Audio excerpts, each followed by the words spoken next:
Un samurái iba caminando junto con su esposa por el bosque cuando se encuentran repentinamente con un bandido. Entre el bandido y la mujer del samurái surge en forma inesperada una atracción mutua. Se enamoran, como sucede algunas veces, apasionadamente, locamente. Entonces el bandido, en un momento de distracción del samurái, cuando está descansando bajo un árbol, lo ata, lo reduce y hace suya a la mujer del samurái, ¿no? La convierte en su amante. La mujer entonces se siente ya, estamos hablando de la Edad Media en Japón, se siente ya mujer del bandido, le pertenece a él, ¿no?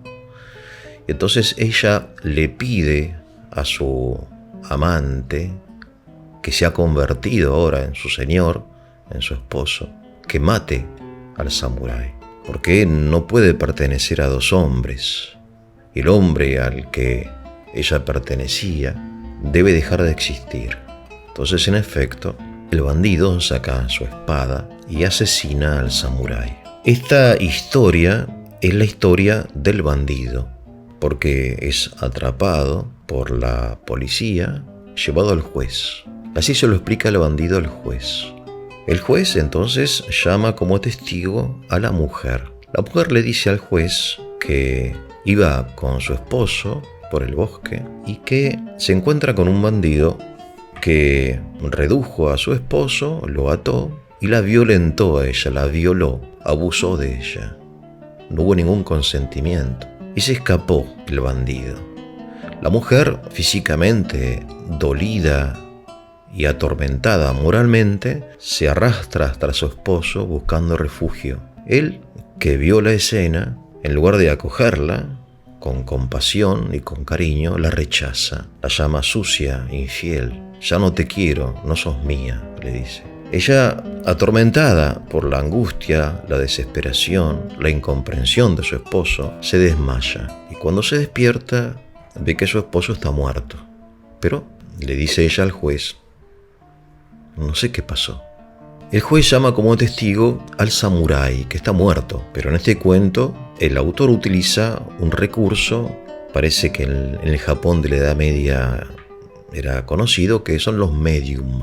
Que es un medium, es una persona que tiene la capacidad de convertirse en instrumento de los difuntos. Entonces, mediante los medium, los difuntos hablan, ¿no? Entonces el samurái habla y dice que sí, en efecto, iba caminando por el bosque y que apareció un bandido que lo redujo cuando él estaba durmiendo, distraído, y que violentó a su esposa, ¿no? En este sentido, el samurái está de acuerdo con lo que dice la mujer, que no fue un acto consentido, una relación consentida, sino violenta, ¿no? Pero él, no pudiendo soportar la humillación de tener una mujer infiel y haber sido reducido, el samurái, un guerrero, ¿no?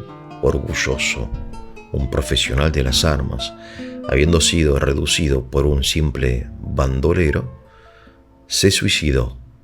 De modo que él no acusa al bandido, ni tampoco a la mujer, sino reconoce que, según la cultura de aquella época, la mejor salida de la situación es el suicidio, es lo más honroso. Había también un testigo que vio y que cuenta esto, que es un leñador, que dice que vio lo que pasó. ¿Y qué es lo que pasó?, le pregunta el juez. Lo que pasó es que, en efecto, él vio cómo el bandido y la mujer se enamoraron y ahí en el bosque, ¿no?, tuvieron relaciones. Para hacerlo, el bandido ató al esposo de la mujer, que obviamente ella no amaba, ¿no? Vaya a saber, quizá como en aquella época había sido un matrimonio arreglado. Ella no sentía afecto, sino se sentía perteneciente, una posesión de su esposo, ¿no? El bandido sí se enamora de ella auténticamente, pero como está enamorado de ella, le dice que bueno, que ahora ella elija con quién quiere vivir el resto de su vida, con él o con su samurái. Y la mujer le dice con sentido común que a las mujeres no le corresponde decidir, que son los hombres quienes deciden, ¿no? Es una época obviamente muy machista, obviamente. Bien, entonces hay una forma de solucionar este tipo de problemas que es el duelo. Entonces el leñador dice que el samurái y el bandido se batieron a duelo. El duelo es, en fin, una institución no legal, pero sí aceptada socialmente, donde el vencedor resulta inocente porque el vencido reconoce que voluntariamente aceptó el riesgo, ¿no?, de vencer o ser vencido. Y en este sentido no se considera un asesinato. De modo que el leñador dice que en efecto se pelearon a duelo y que el bandido venció, mató con su espada al samurái, ¿no? Bueno, obviamente la versión del leñador parece la más confiable, la más fiable, porque no es protagonista. O sea, él no tiene ningún interés, aparentemente, porque después aparece que sí, que el leñador, en fin, había tenido algo que ver. Parece que el arma asesina le pertenecía a él, ¿no? Porque se complica todo. Esta fábula es un cuento japonés titulado En el bosque, del año 1903, que después sirvió como argumento, como guión de una película del año 1950, Rashomon, cuyo director es el japonés Akira Kurosawa. La película que fue importante, ganó el Oscar a la mejor película extranjera en el año 1952, la Palma de Oro de Venecia en 1951. Y una película que, según los críticos, inicia todo un estilo, ¿no?, un género judicial que hoy ya es habitual, ¿no? Cuando nosotros vemos habitualmente películas o series muy interesantes donde un mismo hecho, un delito, es enfocado desde el punto de vista de la fiscalía, o sea, del que acusa, y de la defensa, ¿no? Muy interesante. Lo que entonces Akira Kurosawa aquí plantea, lo que después los críticos llaman esto del efecto o el fenómeno Rashomon, que es algo muy antiguo, tan antiguo como la humanidad, que es esta distinción básica y fundamental de la filosofía entre el ser real y el ser representado, o si quieren, entre el hecho y la interpretación. Y que no es solamente un tema filosófico, sino que es un tema que aparece diariamente en nuestra vida, diariamente, ¿no? O sea, ayer tenía que reunirme con un amigo y llegó tarde, ¿no? Y yo pensé, es impuntual. Y él dijo, no, hubo mucho tráfico en Buenos Aires, ¿no? Es decir, yo lo acusé, entre comillas, obviamente es una tontería, ¿no? Y él se justificó. ¿Y cuál es la verdad, no? O sea, la pregunta acerca de la verdad y la interpretación, ¿no? Y esto hay que evitar, digo yo, desde el sentido común, radicalizaciones, ¿no? Porque hoy está de moda pensar que no existe la verdad, ¿no? Como dice este filósofo italiano, Vattimo, ¿no? Tiene una frase que hoy se repite porque en la filosofía, como en la ropa, o en la cosmética, o en la música, hay modas filosóficas. Y hoy la moda es esta, la de la deconstrucción, la de la interpretacionismo. Digamos, no existe la verdad, solo hay interpretaciones. Este es el planteo de esta película, donde el bandido, la mujer, el samurái y el leñador, cada uno da su versión del mismo hecho.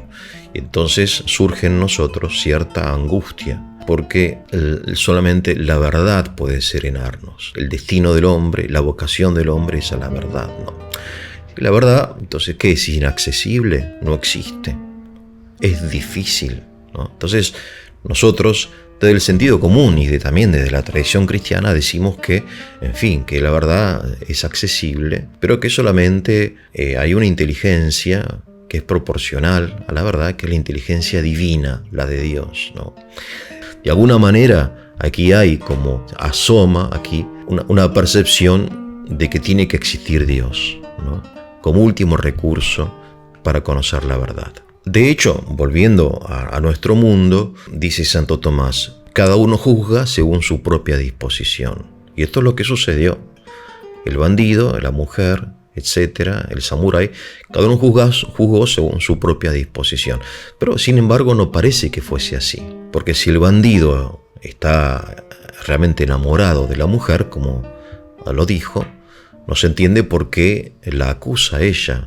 Ella me dijo que lo mate, tendría que haberla absuelto. O sea, en la misma versión del bandido hay algo que no cierra, ¿no?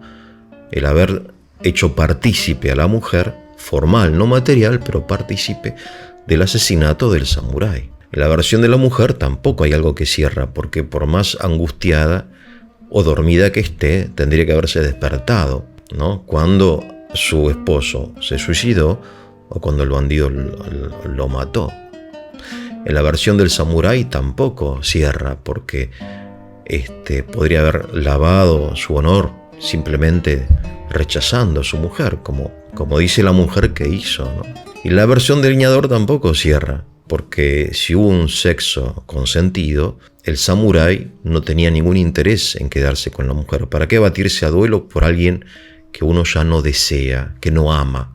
El duelo entre varones siempre es un duelo para conquistar el corazón o la voluntad de la mujer amada por ambos. Este no es el caso, ¿no? Entonces, muchas veces la verdad se encuentra en el interior de la historia. Lo que pasa es que hay que estudiarla, hay que interiorizarla, ¿no? Y sin embargo, el problema fundamental permanece. Es el problema de todos los días, digo, ¿no? Diariamente, que nos encontramos y que es motivo de conflicto muchas veces en los matrimonios o entre padres e hijos, entre amigos, en la sociedad, de la interpretación, ¿no? Fíjense ustedes, es algo que los críticos, a menos que yo he leído, no destacan, que Kurosawa filma esta película, Rashomon, en 1950, 5 años después de las bombas atómicas, ¿no?, que Estados Unidos arroja sobre Hiroshima y Nagasaki, que inicia una época nueva. Es algo absolutamente insólito. Son armas capaces de destruir en instantes una ciudad. Y ese hecho, ¿no?, el hecho del bombardeo, en ese momento, hasta el día de hoy, es interpretado o bien como un hecho necesario, o sea, triste, trágico, pero necesario, ya que Japón no se iba a rendir, iban a morir no 70.000, sino millones de personas. Entonces fue, repito, un hecho necesario para finalizar la guerra, para obligar a Japón a rendirse. Y así lo entendió el gobierno de los Estados Unidos, así lo entendió la opinión pública, así lo entendieron muchísimas personas de la época y de nuestra época.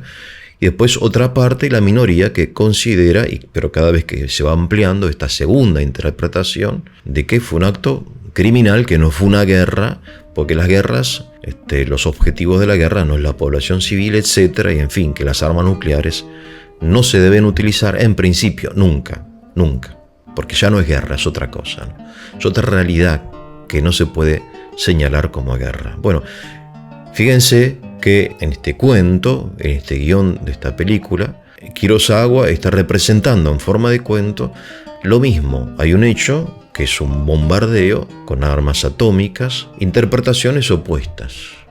Acá no es el bandido el samurái, sino que es la opinión pública o el gobierno de X naciones y de otras naciones, ¿no?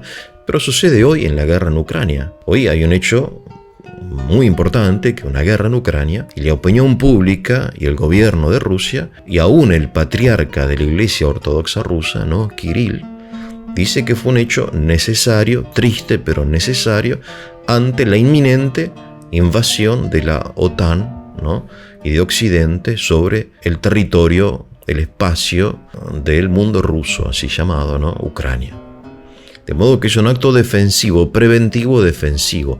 Y así lo dicen los medios, lo repiten y mucha gente lo cree sinceramente, ¿no? Cuando el 90 y pico % de la opinión pública mundial dice que simplemente es un resabio esta invasión criminal, murieron ya 250.000 personas más o menos, un resabio del imperialismo soviético y el imperialismo ruso, y es un capricho de un hombre desquiciado, Vladimir Putin, y de su corte, ¿no? Entonces, ¿dónde está la verdad? ¿Cuál es la verdad, no? ¿Es posible acceder a la verdad? Entonces, la respuesta nuestra, de la tradición y también del Evangelio, es que sí, que es posible. ¿Es fácil? No, no es fácil, pero es posible. Pero entre lo difícil y lo imposible hay un abismo. No es lo mismo. Es más, lo muy difícil o lo dificilísimo está más cerca de lo posible que de lo imposible, ¿no? Este es un planteo que me parece a mí que es simplemente un planteo. Aquí, obviamente, como ustedes se darán cuenta, se abren infinidad de temas que son muy interesantes para debatir, para conversar, en fin, para ejercitarnos en el arte del pensamiento y después también, ¿por qué no?, para terminar reconociendo la necesidad de que haya alguien que en definitiva es el juez, que es Dios. En fin, que tengan un muy, pero muy buen día.